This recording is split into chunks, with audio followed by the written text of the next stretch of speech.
Si tu regardes cette vidéo maintenant, c'est parce que tu as atteint ce point, ce moment silencieux, intime et insupportable où quelque chose en toi commence à crier.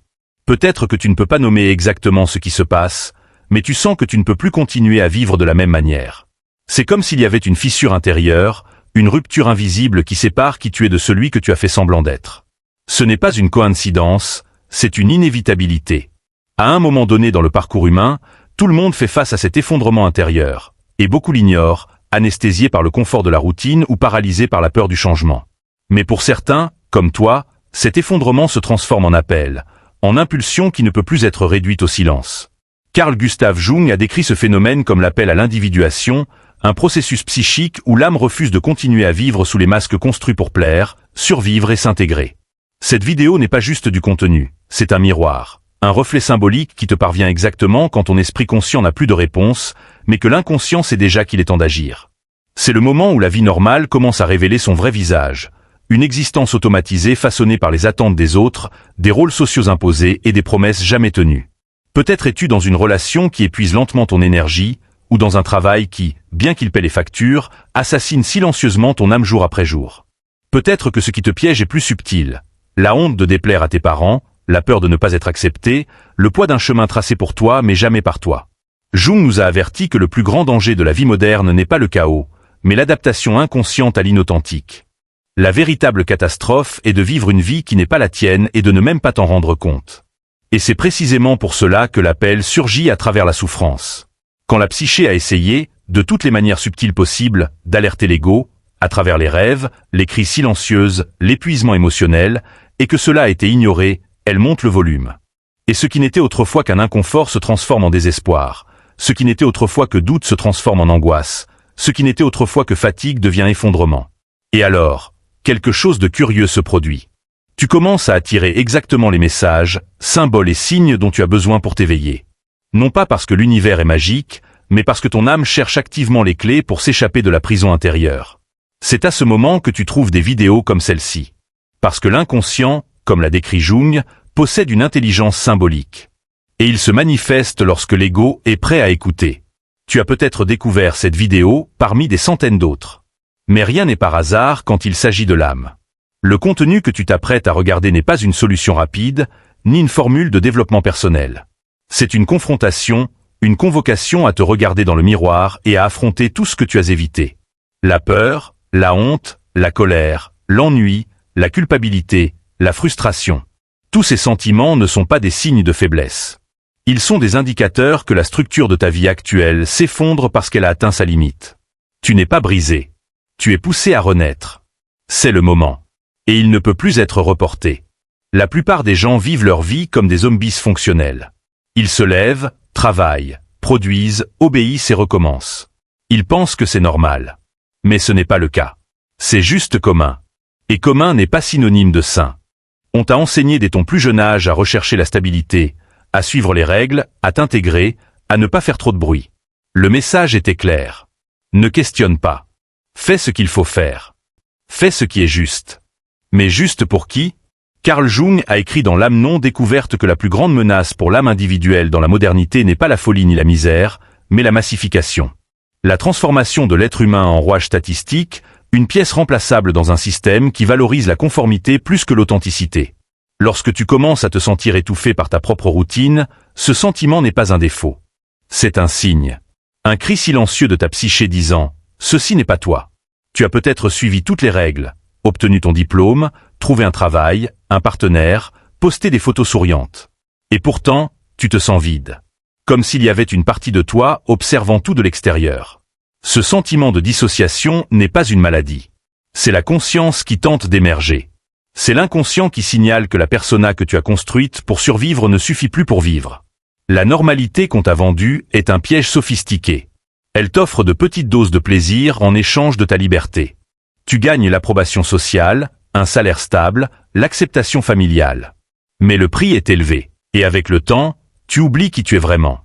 Jung disait que l'adaptation à la société est nécessaire, mais qu'elle devient pathologique lorsqu'elle exige l'abandon de soi. Et c'est exactement ce qui arrive à des millions de personnes. Elles vivent des vies normales tout en étant émotionnellement anesthésiées, spirituellement apathiques, existentiellement perdues. Le système récompense l'obéissance par des distractions. Tu as Netflix, la livraison, des likes et un faux sentiment d'appartenance. Tout cela pour que tu n'aies jamais à te demander « Est-ce que je vis ou est-ce que je me contente d'exister ?» Ce mensonge collectif crée une illusion de sécurité. Mais à l'intérieur, tu sens la fissure. Peut-être essaies-tu de faire taire cette douleur par la productivité, le divertissement, les relations superficielles. Mais aucune distraction ne peut faire taire une âme en crise. Et lorsque tu commences à te questionner, le monde essaie de te convaincre que le problème vient de toi. Que ce n'est qu'anxiété, que ce n'est que du stress, que tu as besoin de vacances. Mais au fond, tu sais que ce n'est pas juste de la fatigue. C'est du désespoir. Tu sens que quelque chose ne va pas dans ta vie, non pas parce que tu échoues, mais parce que tu es suffisamment éveillé pour réaliser que toute la structure est corrompue. La fausse normalité est un déguisement pour la mort psychique. C'est le résultat d'une vie guidée par les devoirs et non par le sens. Jung disait que la vie non vécue est une maladie dont on peut mourir. Et ce que nous voyons le plus, ce sont des gens qui meurent lentement, jour après jour, piégés dans un récit jamais écrit par eux. Mais il y a une sortie. Et elle commence par la déconstruction de cette farce. La prochaine étape n'est pas de se rendormir. C'est d'accepter que ce malaise, cette agitation, cette angoisse existentielle sont le prélude à quelque chose de bien plus grand. La transformation. Et c'est exactement ce dont nous parlerons ensuite. Pourquoi tu n'es pas brisé, mais plutôt prêt. Si ce contenu a du sens pour toi, clique sur le bouton s'abonner et abonne-toi à la chaîne. Merci pour ton soutien. Nous vivons dans une culture qui interprète la souffrance comme un signe d'échec. Si tu es en détresse, c'est parce que quelque chose a mal tourné. Si tu es triste, c'est parce que tu as un problème. Si tu as l'impression de ne pas appartenir, c'est parce qu'il y a quelque chose qui ne va pas chez toi. Mais cette interprétation est un mensonge dangereux. La souffrance n'est pas un défaut à corriger. C'est un signe à déchiffrer. Et peut-être que pour la première fois de ta vie, tu es sur le point de le comprendre. Carl Jung disait que l'âme refuse de continuer à faire semblant lorsque le moment de transformation arrive. Ce que tu appelles une crise existentielle, un effondrement émotionnel ou un vide intérieur est en réalité le début d'un profond processus d'éveil. Le désespoir, la fatigue chronique, le sentiment d'être à l'écart. Tout cela est le langage symbolique de la psyché disant « Tu es prêt ». Prêt à abandonner la persona que tu as portée pendant des années. Prêt à regarder ton ombre. Prêt à être qui tu es vraiment, pas ce que le monde t'a appris à être. Tu peux penser que tu es en train de t'effondrer. Mais ce qui s'effondre n'est pas toi. C'est le personnage que tu as créé pour survivre. C'est la coquille qui t'a protégé jusqu'à maintenant, mais qui est devenue une prison. La souffrance que tu ressens n'est pas un signe de faiblesse. C'est un signe de force. Parce que seule l'âme mature a le courage d'affronter son propre vide sans anesthésie. Seuls ceux qui ont supporté le poids du mensonge sont aptes à porter la vérité. Jung observait que la psyché humaine produit intentionnellement de la souffrance comme mécanisme de transition. Lorsque l'ego résiste au changement, l'inconscient répond par des symptômes. Avec des symptômes. Anxiety, insomnia, apathy, cholera, confusion. Ces symptômes ne sont pas des obstacles sur ton chemin. Ils sont le chemin. Ils te forcent à t'arrêter, à questionner, à regarder à l'intérieur. Ils obligent l'effondrement de l'ancienne structure. Pour que quelque chose de nouveau émerge. La société essaiera de te convaincre que tu dois revenir à la normale. Prends une pilule, fais un cours, lis un livre de développement personnel, respire profondément et continue. Mais ne te laisse pas tromper. Cette normalité est ce qui t'a rendu malade. Tu n'as pas besoin de revenir. Tu dois traverser. Tu n'as pas besoin de te réparer. Tu dois te liberar. Ta douleur est un seuil, un portail symbolique. Et si tu résistes, elle se transforme en souffrance chronique.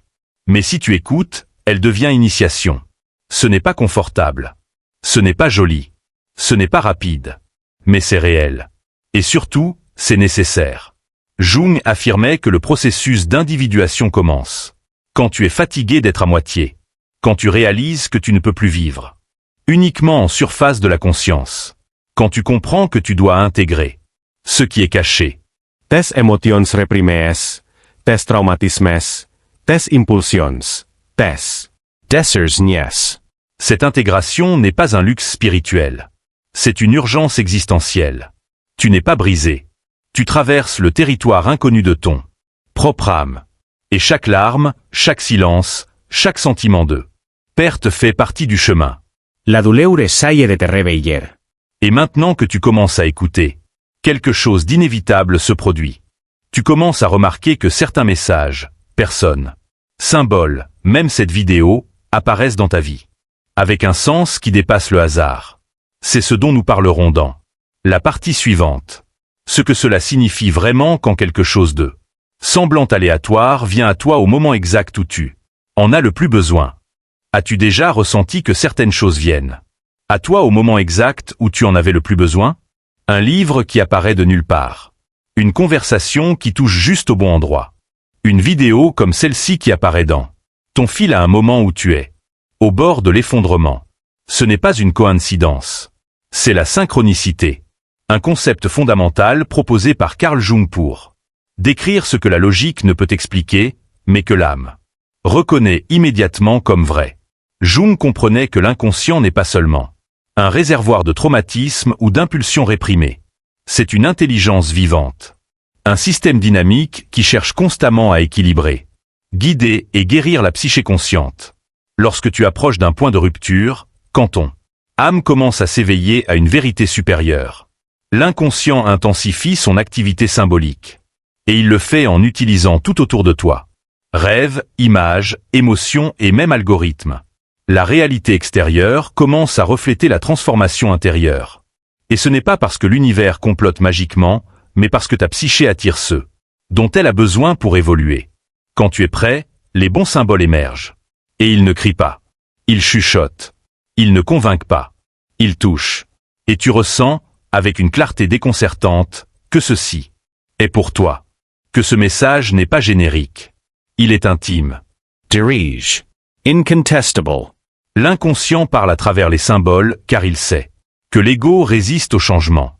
Il n'essaie pas de convaincre rationnellement. Il insinue, suggère, te mène sur des chemins inattendus. Une chanson qui te fait pleurer sans savoir. Pourquoi? Un passage d'un livre qui semble décrire exactement ta vie.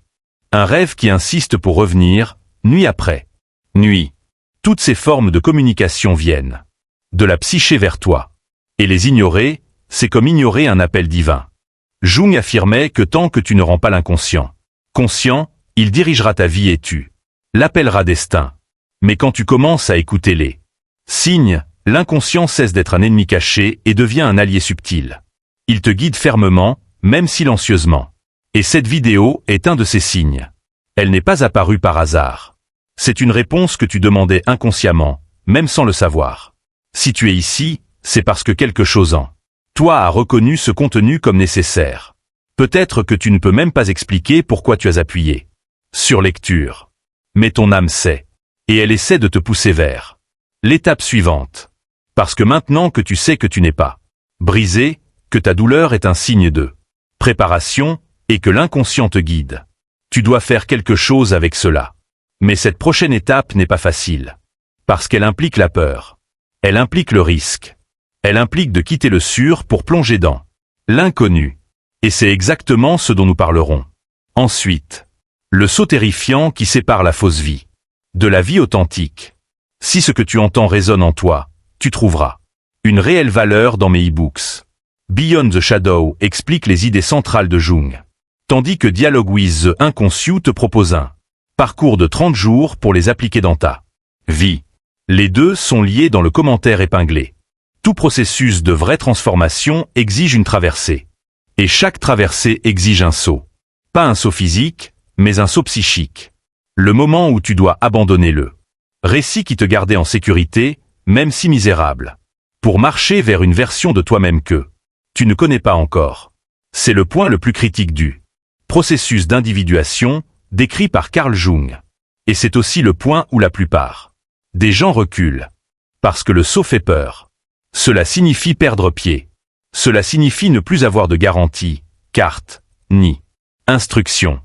Cela signifie laisser aller la persona soigneusement construite, celle qui t'a amené ici, mais est devenue une prison polie. Cela signifie dire non à tout ce qui semble juste à l'extérieur, pour enfin dire oui à ce qui palpite à l'intérieur.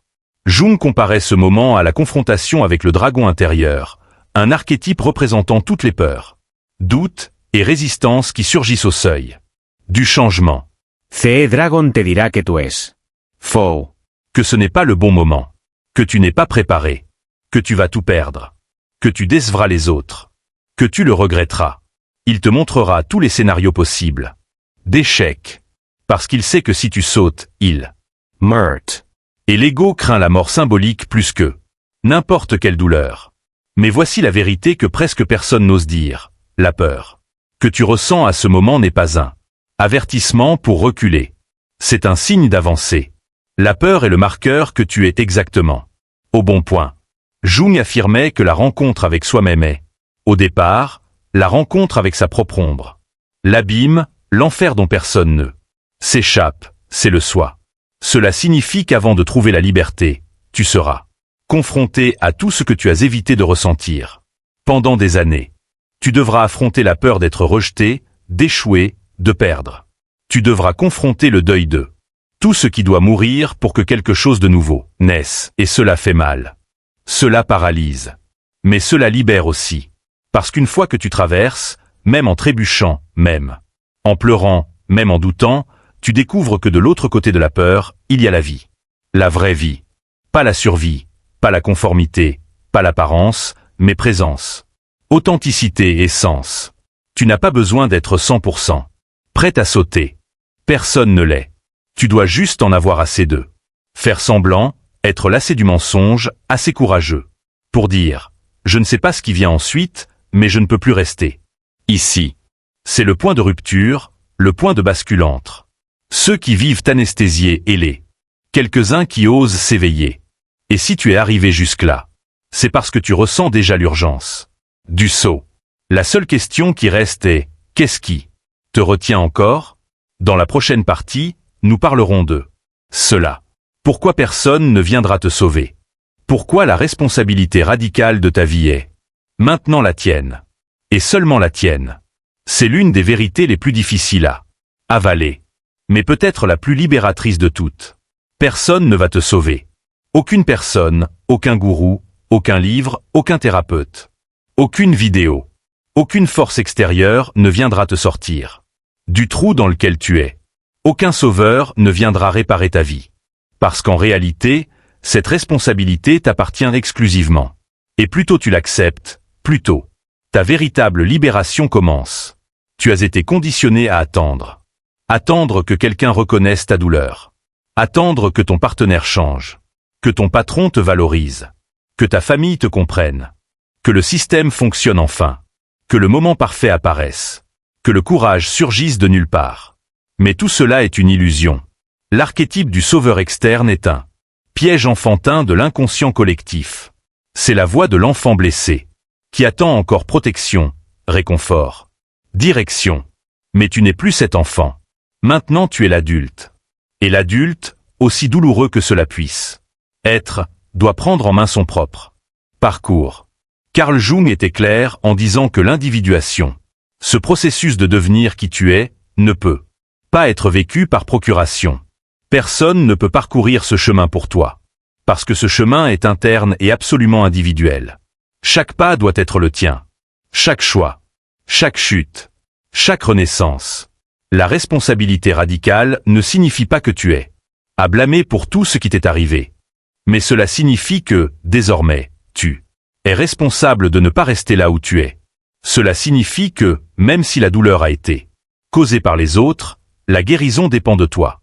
La vérité est que le système dans lequel nous vivons profite de ta passivité. Il veut que tu restes dépendant, incertain, obéissant, suivant les règles sans questionner, attendre des solutions toutes faites. Et tu as attendu trop longtemps. Assez. C'est le moment de te libérer de cette dépendance émotionnelle, spirituelle et existentielle. Personne ne frappera à ta porte